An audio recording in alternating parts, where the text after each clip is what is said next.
नमस्ते बच्चों। आज हम बात करेंगे मॉडल पेपर 50 के बारे में। क्लास 10 विषय सामाजिक विज्ञान। मैंने 4 मॉडल पेपर पहले अपलोड कर दिए हैं। आज अपन 5th मॉडल पेपर पे बात करेंगे। अब अपने 4 मॉडल पेपर और बाकी है जिनके ऊपर अपन चर्चा करेंगे। आज वाले पे अपन बात करते हैं। पहला इसमें प्रश्न बहुविकल्पात्मक में किस व्यक्ति का संबंध इटली के एकीकरण से नहीं है, यानी कि किस व्यक्ति का संबंध इटली के एकीकरण से नहीं है। जो मैंने डिटेल वीडियो बना रखे हैं उसमें मैंने बता रखा है मैसिनिया मेजिनी का भी है, गैरिबाल्डी का भी है और काबूर का भी है, और इन तीनों का परिचय भी आपको लिखवा रखा है सब कुछ। यानी कि मेटरनिक नहीं है, इसमें आपको कौन सा करना है, मेटरनिक नहीं है। कैरिबियाई द्वीप समूह में शामिल नहीं है, तो कैरिबियाई द्वीप समूह में कौन शामिल नहीं है, आयरलैंड।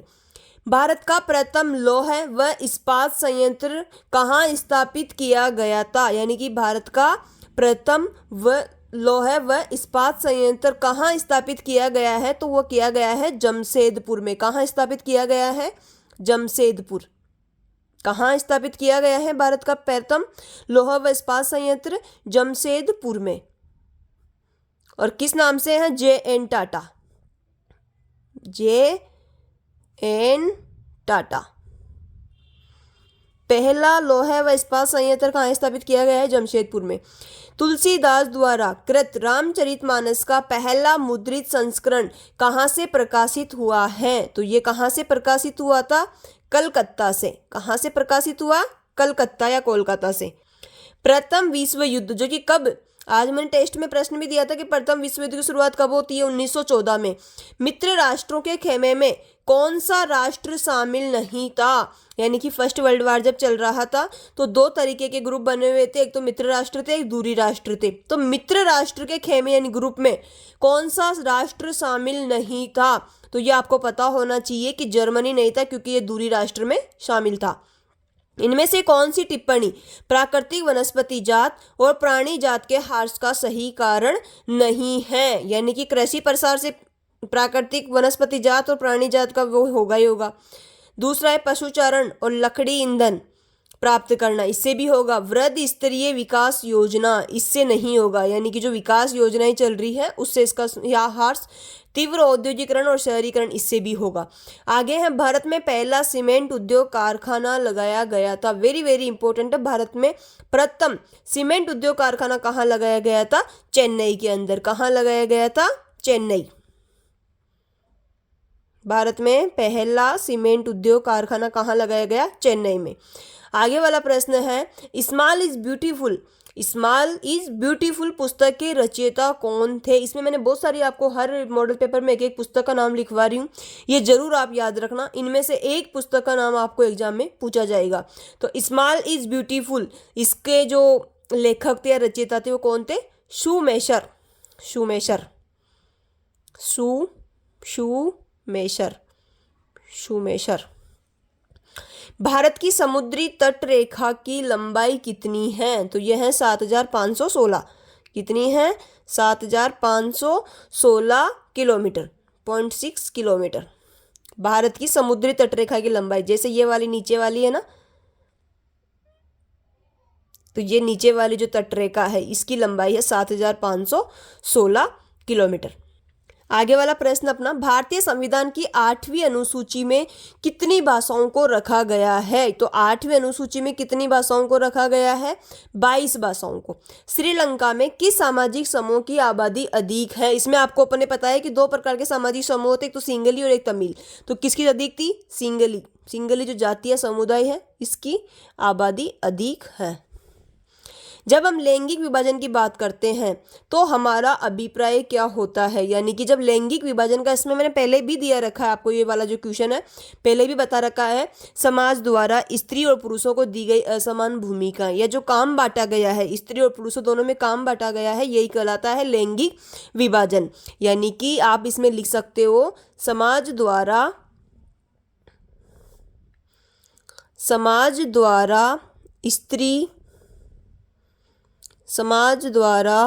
स्त्री और पुरुषों को, समाज द्वारा स्त्री और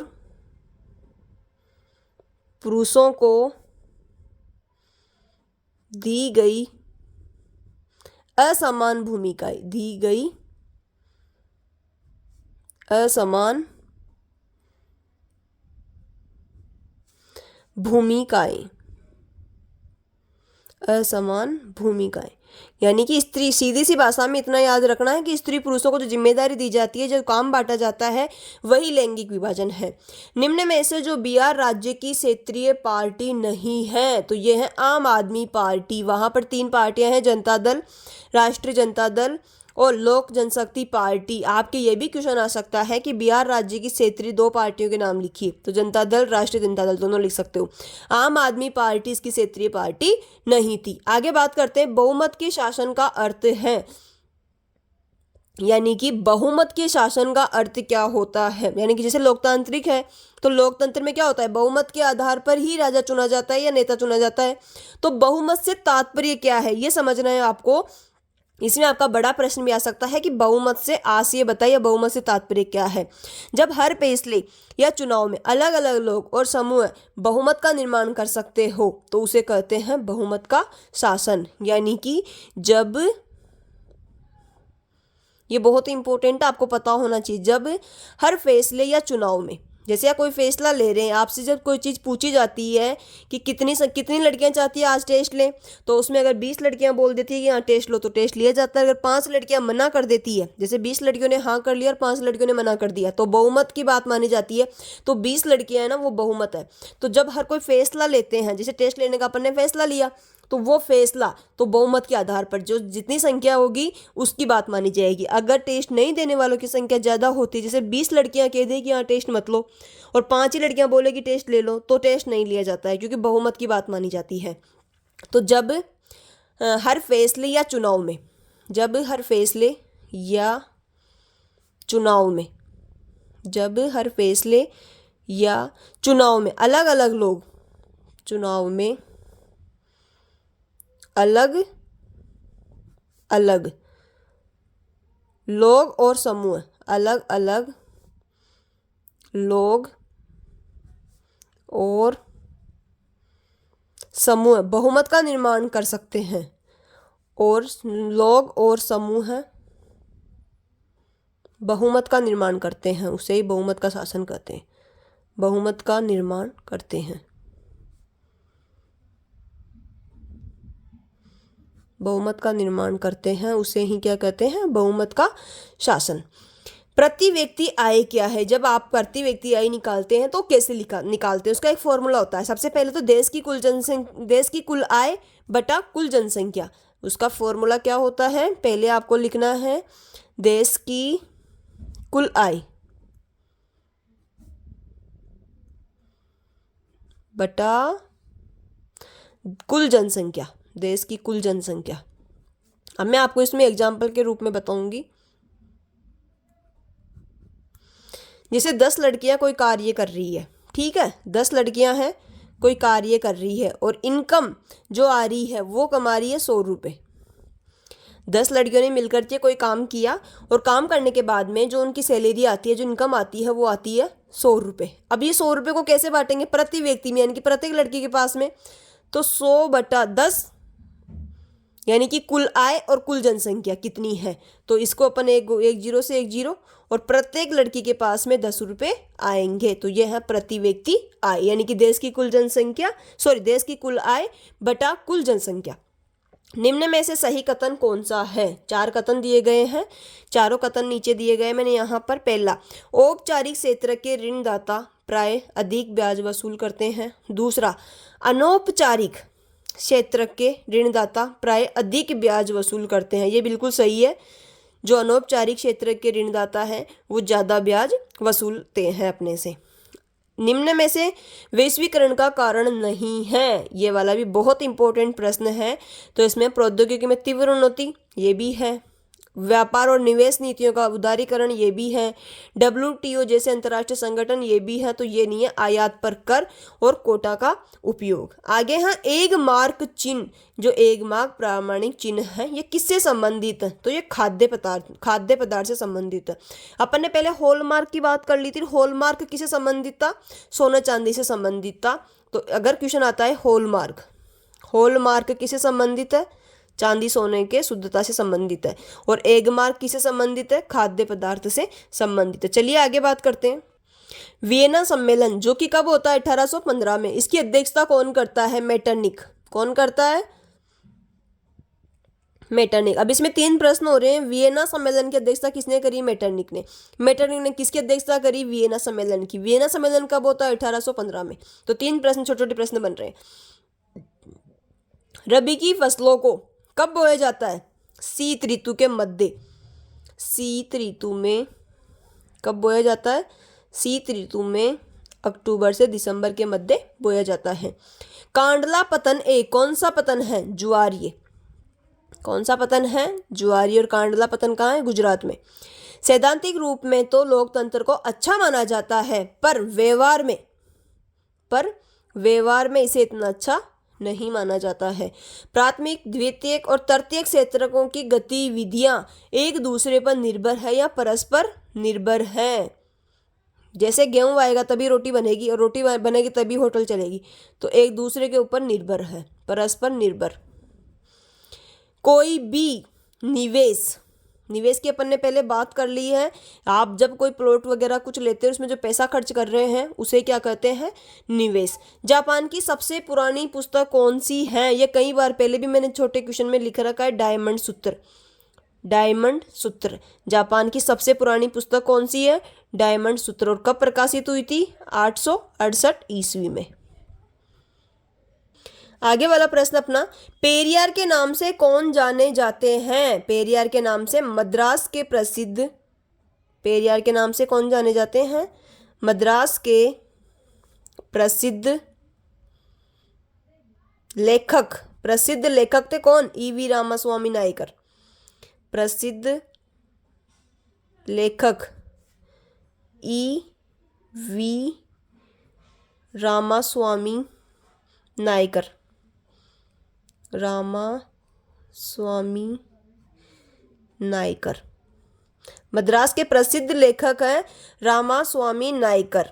नायकर को ही पेरियाई के नाम से जाना जाता है। पेरियार के नाम से जाने जाते हैं। यानी कि मद्रास का प्रसिद्ध लेखक ईवी रामास्वामी नायकर, उसी को क्या कहते हैं? पेरियार के नाम से जाना जाता है। आगे उल्मा कौन थे? तो उल्मा थे इस्लामी कानून और शरीयत के विद्वान। इस्लामी कानून, ये भी बहुत इंपॉर्टेंट है। इस्लामी कानून और शरीयत, जो कि इनका इस्लामी कानून है, शरीयत के विद्वान क्या कहलाते हैं? इल्मा। इस्लामी कानून और शरीयत के विद्वान इल्मा कहलाते हैं। सार्वजनिक उद्योग किसे कहते हैं? बहुत इंपॉर्टेंट है सार्वजनिक उद्योग। सार्वजनिक उद्योग कहते हैं जिनका स्वामित्व और प्रबंधन सरकार के पास होता है, वही सार्वजनिक उद्योग कहलाते हैं। यानी कि आप इसमें लिख सकते हो जिनका स्वामित्व और प्रबंधन सरकार के पास होता है। जिनका स्वामित्व और प्रबंधन सरकार के पास होता है। जिनका स्वामित्व और प्रबंधन सरकार के पास होता है, उसे क्या कहते हैं? सार्वजनिक उद्योग। सरकार के पास होता है, उसे सार्वजनिक उद्योग कहते हैं। वन कितने प्रकार के होते हैं? बहुत इंपॉर्टेंट है, मैंने क्लास में बहुत अच्छे से बताया है। 3 प्रकार के होते हैं। कौन कौन से होते हैं? रक्षित, आरक्षित और अवर्गीकृत। 3 प्रकार के वन है, रक्षित, आरक्षित और अवर्गीकृत। वन कितने प्रकार के होते हैं? 3 प्रकार के, रक्षित वन, आरक्षित वन और अवर्गीकृत वन। चलिए आगे बात करते हैं। दीनदयाल पतन कौन से राज्य में स्थित है? कांडला जो है, कांडला पतन का ही नाम दीनदयाल है, और ये कहाँ है? गुजरात में। ये बताया था मैंने अभी पहले ही, कांडला पतन कहाँ है, यानी कि दीनदयाल पतन कौन से राज्य में स्थित है। आपको आ जाए क्वेश्चन तो गुजरात राज्य में। सत्ता के लिए किस प्रकार के बंटवारे को ऊर्ध्वाधर वितरण कहा जाता है? यानी कि जब सरकार के बीच विभिन्न स्तरों पर सत्ता का बंटवारा होता है तो उसे ऊर्ध्वाधर वितरण कहा जाता है। यानी कि आपको इसमें लिखना है कि जब सरकार के बीच विभिन्न स्तरों पर सत्ता का बंटवारा होता है, जब आपको इसमें क्या लिखना है? जब सरकार के बीच विभिन्न स्तरों पर, सरकार के बीच विभिन्न स्तरों पर, विभिन्न स्तरों पर सत्ता का बंटवारा होता है। विभिन्न स्तरों पर सत्ता का बंटवारा होता है। जब सरकार के बीच विभिन्न स्तरों पर सत्ता का बंटवारा होता है तो उसी को कहते हैं ऊर्ध्वाधर वितरण होता है। उसे क्या कहते हैं? ऊर्ध्वाधर वितरण।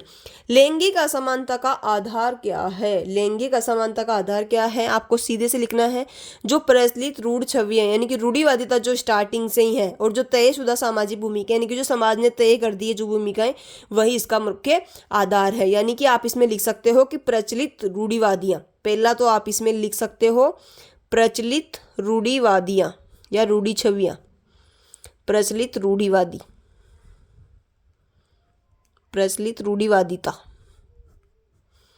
दूसरा आप इसमें लिख सकते हो कि तयशुदा सामाजिक भूमिका, जो समाज ने जो भूमिका तय कर दी है, तयशुदा सामाजिक भूमिका जो तय की गई है, जो तय की गई है, यानी कि ऐसी भूमिका जो समाज ने तय कर रखी है। तो लैंगिक असमानता का आधार क्या है? दो है, एक तो प्रचलित रूढ़िवादिता और दूसरे ऐसी सामाजिक भूमिका जो तय की गई है।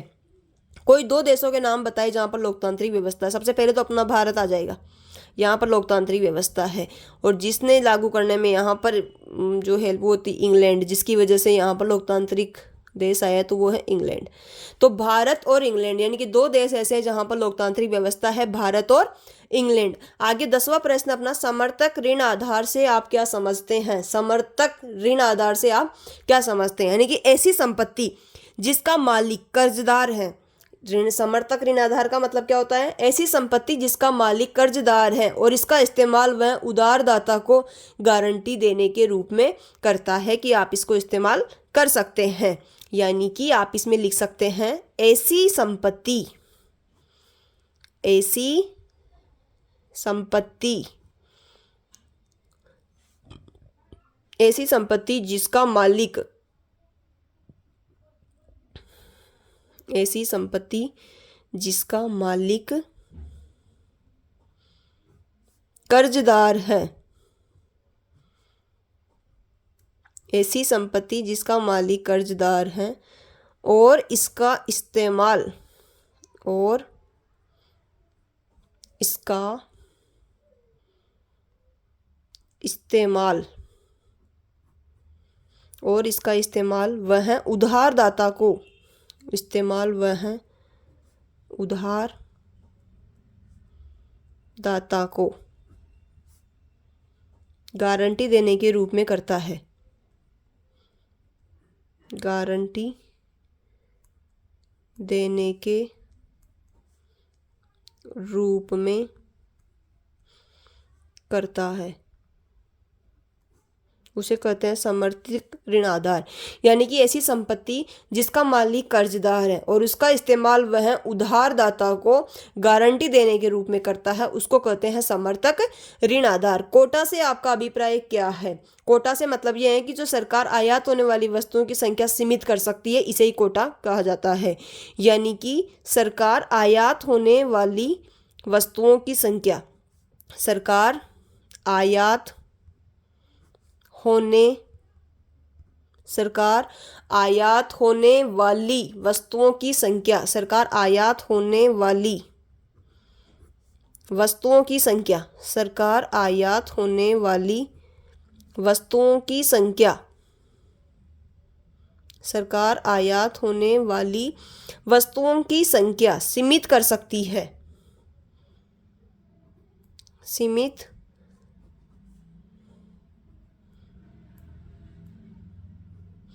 सरकार आयात होने वाली वस्तुओं की संख्या सीमित कर सकती है, इसे क्या कहते हैं? कोटा कर सकती है। और ये जो शक्ति इनके पास में से कोटा कहते हैं। आरटीआई से क्या समझते हैं? आरटीआई की पहले तो अगर फुल फॉर्म की हिंदी में बात करते हैं तो वो होता है सूचना पाने का अधिकार। आरटीआई की फुल फॉर्म क्या होती है? सूचना पाने का अधिकार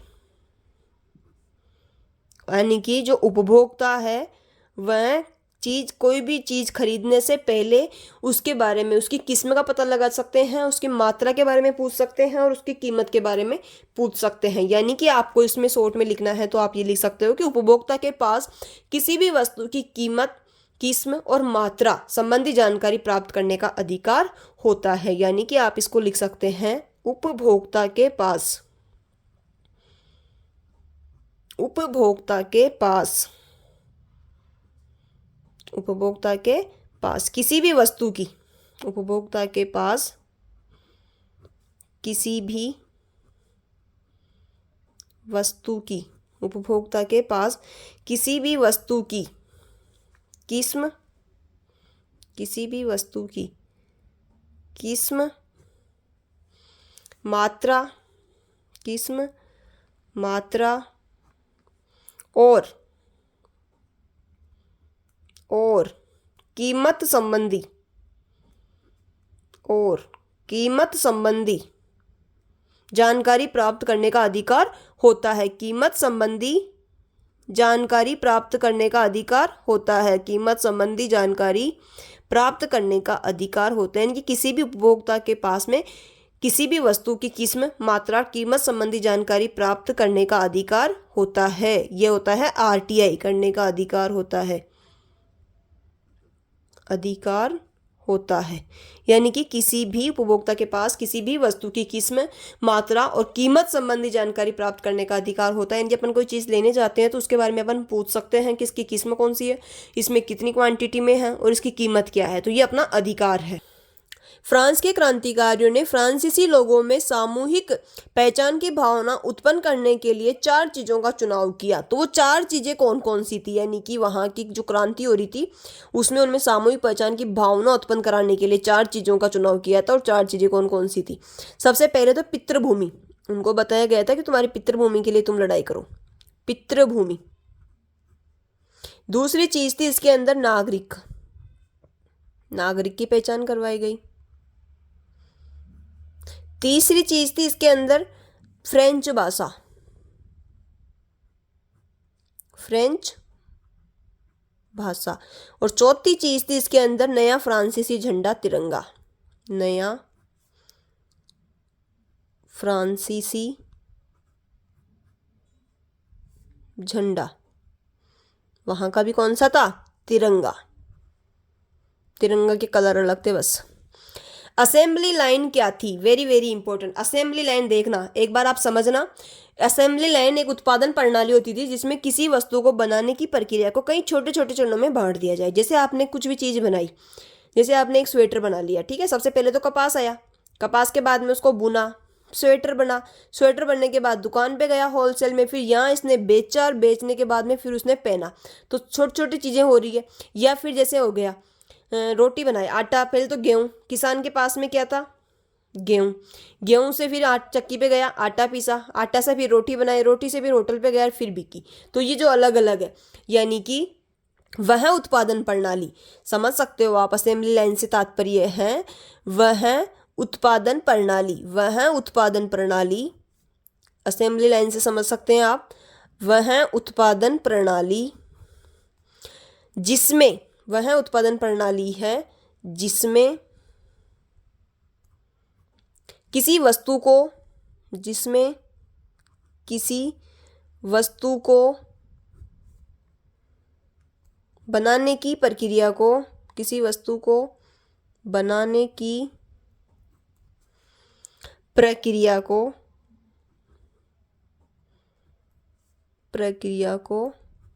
कई छोटे छोटे चरणों में बांट दिया जाता है। छोटे छोटे चरणों में बांट दिया जाता है, बांट दिया जाता है। छोटे छोटे चरणों में बांट दिया जाता है और हर चरण पर अलग अलग काम किया जाता है। और हर चरण पर, और हर चरण पर अलग अलग, हर चरण पर अलग अलग काम किया जाता है, काम किया जाता है। हर चरण पर अलग अलग काम किया जाता है, जिससे वस्तुएं तेजी और कम लागत में तैयार हो जाती है। जिससे क्या होता है? जिससे वस्तुएं तेजी और कम लागत में तैयार हो जाती है, और कम लागत में तैयार हो जाती है। इसको समझना दोबारा, असेंबली लाइन से तात्पर्य क्या है? तैयार हो जाती है। असेंबली लाइन वह उत्पादन प्रणाली है जिसमें किसी वस्तु को बनाने की प्रक्रिया को कई छोटे छोटे चरणों में बांट दिया जाता है और हर चरण पर अलग अलग काम किया जाता है, जिससे वस्तुएं तेजी और कम लागत में तैयार हो जाती है। यह कहलाती है क्या? Assembly line. चलिए बात करते हैं एजेंडा 21। आगे वाला प्रश्न अपना, एजेंडा 21 के मुख्य उद्देश्य क्या है? सबसे पहले सतत विकास को बढ़ावा देना। सबसे पहला क्या है? सतत विकास को बढ़ावा देना। सतत विकास को बढ़ावा, अब ये आपको पता है सतत विकास क्या है, मैंने पहले समझा रखा है। सतत विकास को बढ़ावा देना। सतत विकास का मतलब होता है निरंतर विकास चलते रहना। दूसरा है गरीबी हटाना और जीवन स्तर सुधारना। दूसरा एजेंडा 21 का मुख्य उद्देश्य है गरीबी हटाना। गरीबी हटाना और जीवन स्तर सुधारना। गरीबी हटाना और जीवन स्तर सुधारना। गरीबी हटाना और जीवन स्तर सुधारना। पहला तो हो गया सतत विकास को बढ़ावा देना, और दूसरा हो गया गरीबी हटाना और जीवन स्तर सुधारना। तीसरा मानव स्वास्थ्य और जीवन गुणवत्ता बढ़ाना। तीसरा क्या है? मानव स्वास्थ्य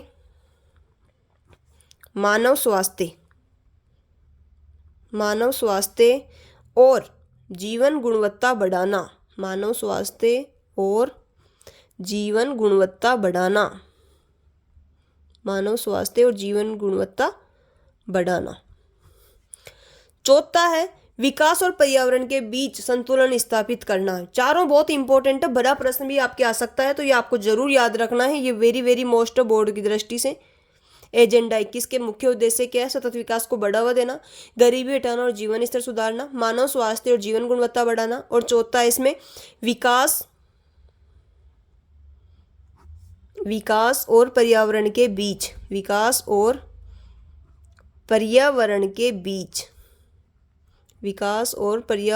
बीच संतुलन स्थापित करना।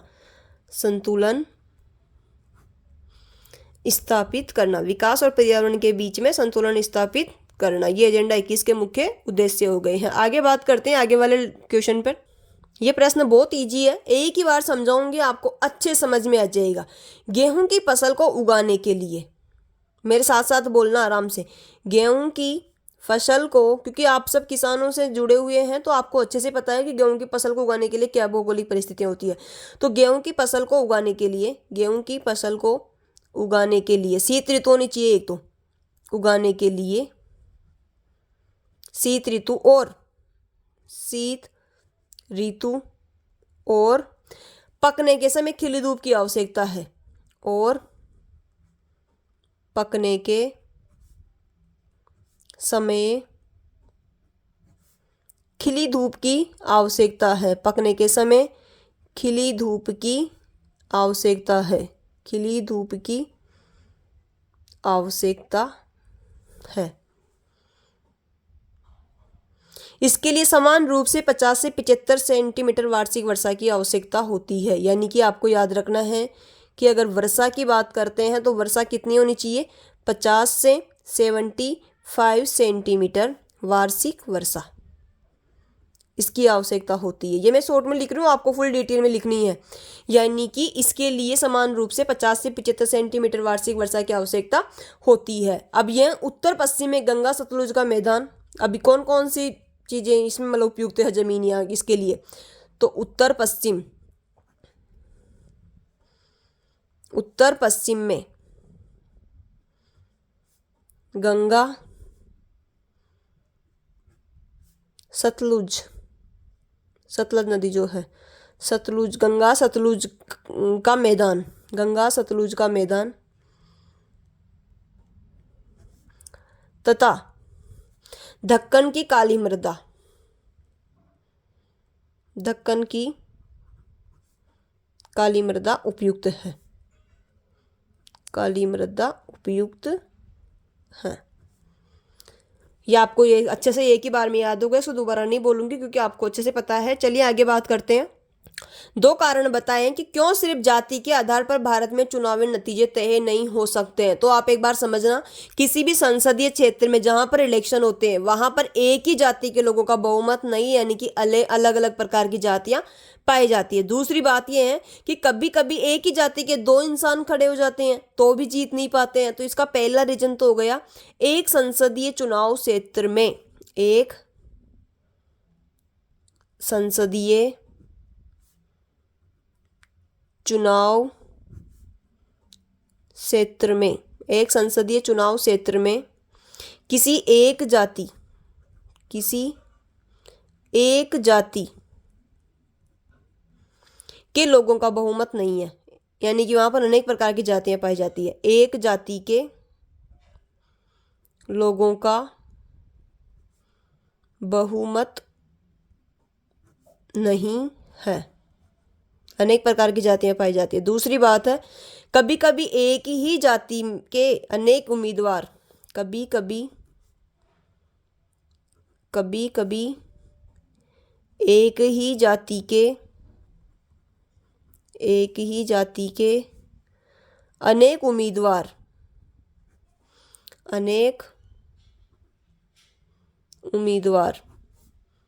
संसदीय क्षेत्र के मैदान में होते हैं, संसदीय क्षेत्र के मैदान में होते हैं। ये भी आराम से समझ में आ जाएंगे, बार बार बोलने की इसको भी जरूरत नहीं है। आगे वाला प्रश्न है, जातीय समूह से क्या आशय है, यानी कि जातीय समूह किसे कहते हैं। तो जातीय समूह के सभी सदस्य मानते हैं, जो ये समूह है यानी कि इसके जो सदस्य हैं वो मानते हैं, जातीय समूह के सभी सदस्य मानते हैं कि उनकी उत्पत्ति समान पूर्वजों से हुई है, मानते हैं कि उनकी उत्पत्ति समान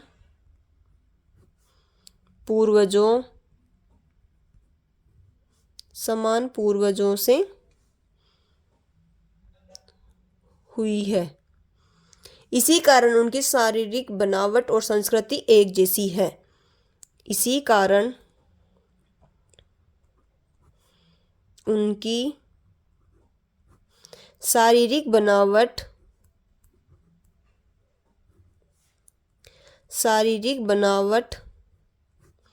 और सामाजिक संस्कृति एक जैसी है, और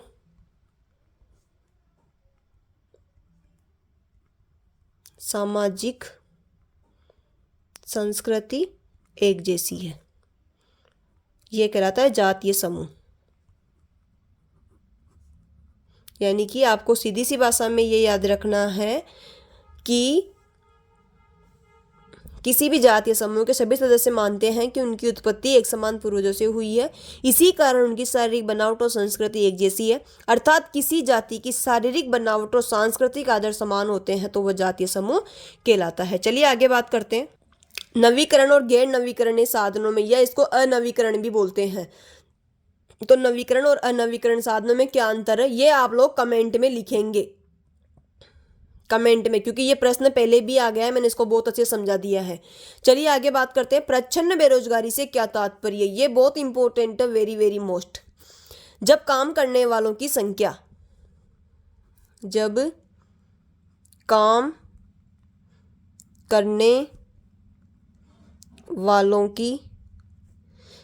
जरूरत से ज़्यादा हो जाए,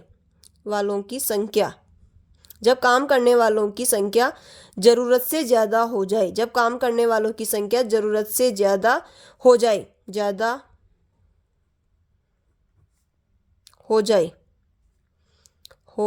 और अतिरिक्त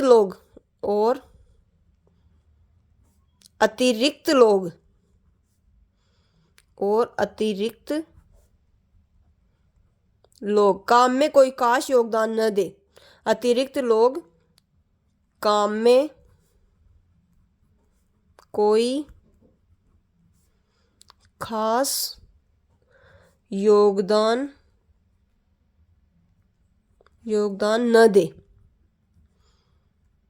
तो उसे कहते हैं प्रच्छन्न बेरोजगारी। यानी कि जब कोई काम करने के लिए, जैसे छोटा सा काम है उसके लिए 100 आदमी आ गई, तो उसमें अतिरिक्त लोग हो जाए, छोटे से काम करने के लिए अतिरिक्त लोग हो जाए, तो उसमें अतिरिक्त लोग काम में कोई खास योगदान न दे तो उसे कहते हैं प्रच्छन्न बेरोजगारी। अब ये जो 2 प्रश्न है 12वां और 13वां, ये अपन जो नेक्स्ट वीडियो बनाएंगे उसके अंदर अपलोड करूंगी मैं। तो अभी तक अपन ने बात करी नवीकरण और अनवीकरण जो 2 है, इन दोनों का जो अंतर है वो आप कमेंट में जरूर लिखेंगे विद अपना नाम भी लिखेंगे, ताकि मुझे ये पता चल सके कि कौन कौन से बच्चे पढ़ रहे हैं और कौन कौन से बच्चे नहीं पढ़ रहे हैं। और अगर कोई क्वेश्चन समझ में नहीं आ रहा है या ऐसा कोई वर्ड है जो आपको समझ में नहीं आ रहा है बेटा, तो आप जरूर कमेंट में लिख सकते हैं। लेकिन पूरे के पूरे वीडियो आपको देखने हैं। मात्र इन वीडियो को देख करके आपके 80 से 90 के बीच में अगर आपके मार्क्स आ रहे हैं तो मुझे लगता है कि ये आपको पढ़ना चाहिए। अब ये है कि क्या अर्थव्यवस्था के तीनों क्षेत्र एक दूसरे पर निर्भर हैं? तो ये सच है कि जो अर्थव्यवस्था के तीनों क्षेत्र होते हैं वो एक दूसरे पर निर्भर होते हैं।